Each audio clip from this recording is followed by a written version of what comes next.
E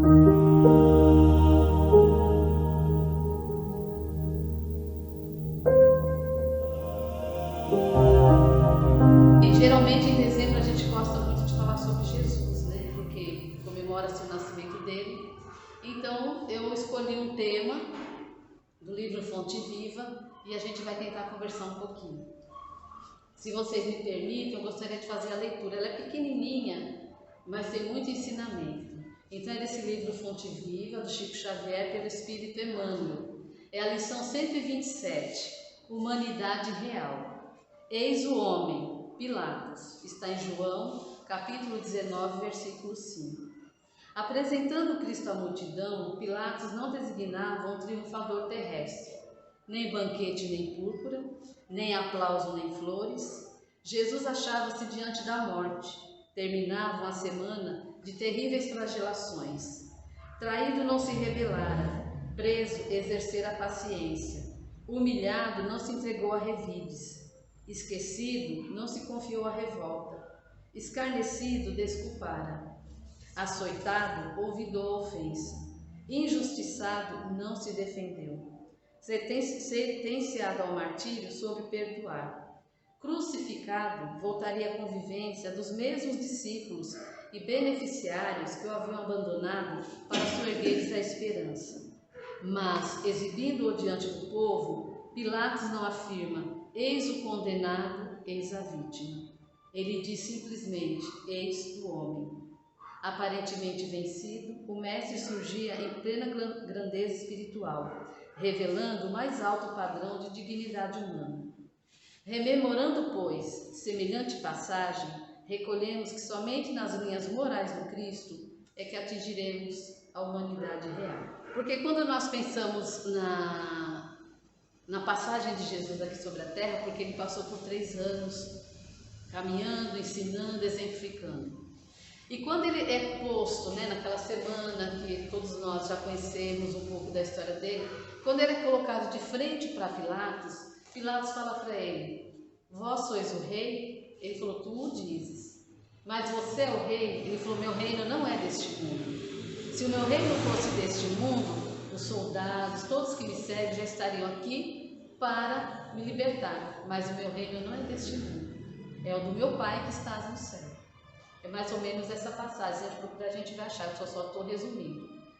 Então, quando Jesus fala isso para Pilatos, aí Pilatos entende a missão de Jesus sobre a terra.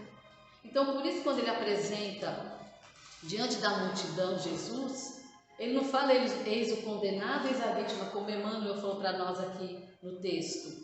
Ele fala: eis o homem. E Emmanuel ainda escreve homem com H maiúsculo, eis o homem. Ele quis dizer para toda a multidão e para nós: eis o modelo de virtude, eis o modelo de perseverança, porque ele foi injustiçado. Nós não passamos, eu acho que não dá nem para dimensionar o que Jesus passou, a gente não passa. Apesar de nós termos todas as nossas dificuldades, todos os nossos desafios, nós não passamos tudo o que Jesus passou. Porque Jesus, até diante da morte, ele trouxe ensinamentos. Então Jesus, ele poderia, se ele se colocasse como rei, eu sou o rei, eu me salvo e salvo os demais. Mas o reino dele não era para a terra, ele veio para ensinar. Mas o reino dele é o outro, é o reino de Deus, que é o que ele deixou para nós, a nossa lição, para que a gente possa continuar. E quando a gente fala dessa lição humanidade real, está falando o quê? De todos nós, que somos a humanidade. Nós estamos na Terra, então somos a humanidade terrestre. Mas como que nós vamos ter essa humanidade real que o texto está nos dizendo? Essa humanidade real eu a tenho quando eu consigo trabalhar em prol do outro, auxiliando o outro. Aí fala, mas a gente não consegue fazer tudo, conseguir fazer tudo. Não, nós não vamos conseguir, mas a gente precisa começar. E o Evangelho segundo o Espiritismo, no capítulo 17, sede perfeitos. Se nós pegarmos o capítulo 17, está toda a lição contida nessa que eu li hoje para vocês. Está ali contida. porque Ele vai dando normas de conduta para nós vivermos. E tem lá um item chamado homem de bem. Então ele vai elencando o que é ser um homem de bem. O que é ser um homem de bem? Não que a gente tem que agora falar, não, agora eu sou um homem de bem, sou virtuoso. Nós não vamos conseguir da noite para o dia. Mas nós vamos começar a tentar, é isso que ele fala no final. Quem começar a tentar, já está um passo a mais. Que Jesus, quando ele estava para ser crucificado, ele deu a maior lição, que é quando Pedro pergunta para ele, quantas vezes devo perdoar o meu irmão? Ele fala, 70 vezes, 7 vezes, infinitas vezes. E quando Jesus estava ali, sendo crucificado, a última palavra que ele falou foi, perdão. Quantos de nós, que às vezes trazemos dentro do nosso coração aquela mágoa, aquele rancor de uma pessoa, de um conhecido, e a gente não consegue lidar com isso. Então, se eu consigo lidar, eu reconhecer, olha, realmente, eu tenho muita mágoa de fulano, mas eu não consigo falar para fulano que eu tenho mágoa dele. Então, eu começo a emitir pensamentos bons. Já não desejar o mal já está ótimo. Para nós tentarmos fazer uma prece pela pessoa, ou uma vibração. Ai, mas eu não consigo nem olhar na cara. Ótimo, ninguém consegue mesmo. Ninguém falou que consegue. Mas pelo menos uma prece, uma vibração, isso é muito bom. Então nós precisamos buscar dentro de nós isso que o Evangelho traz para nós. E a gente vê assim, nossa, mas a vibração do planeta está tão difícil, está tão pesada. Mas nós que emitimos a vibração do planeta. Se a vibração do planeta está pesada, conclui-se que nós não estamos auxiliando.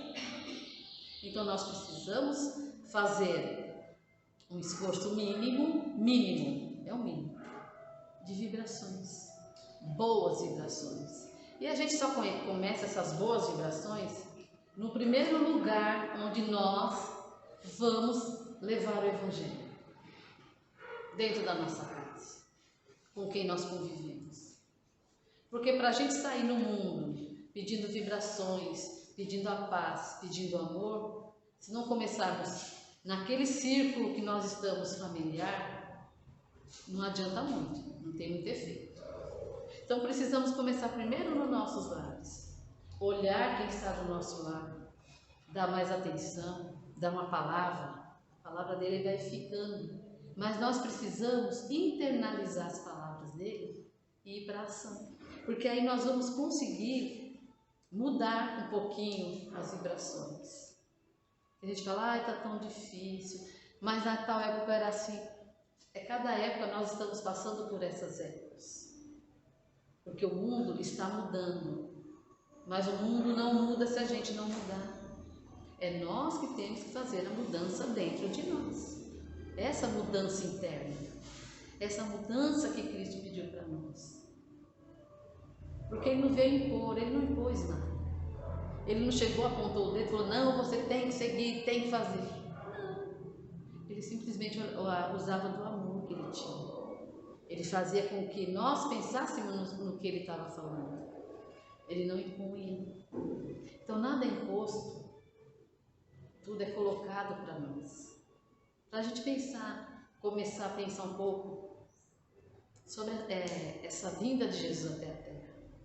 Por que Ele veio? Por que de repente Ele passou por todo esse sofrimento? Ele já sabia disso tudo. Então não tinha por que Ele ficar ali chorando. Não tinha por que, Ele já sabia. E Ele poderia falar, não vou fazer, não, eu nego. Não, ao contrário, Ele foi até o fim. Naquilo que Ele acreditou, naquilo que Ele veio para fazer aqui. Então a gente precisa, na verdade, nós precisamos pensar um pouco como está sendo o nosso convívio, como está sendo o nosso trato com as pessoas, como está sendo, observar como está sendo as nossas palavras, com quem está conosco do nosso lado, observar com o que nós estamos pensando, porque o nosso pensamento ele vai até o planeta, fica aí, né? Para a gente pensar um pouco, para todos nós pensarmos, todos nós. Porque a gente está tendo uma oportunidade enorme de estar aqui hoje. Quantos que gostariam de estar e não estão? Quantos que gostariam de ter um corpo com saúde e não tem? Quantos gostariam de ter um lar e não tem? Quantos gostariam de ter um emprego e não tem? Precisamos pensar em tudo isso. Porque esse é o Evangelho. É isso que ele traz para nós. Então, quando a gente traz esse Evangelho, é para a gente refletir um pouquinho sobre a nossa jornada aqui, o que nós viemos fazer. O que nós viemos fazer aqui? Nós viemos para ser cada dia melhor. Então, ontem já foi, o dia de ontem passou, eu tenho que viver o dia de hoje para nós refletirmos, tá bom? É para nós.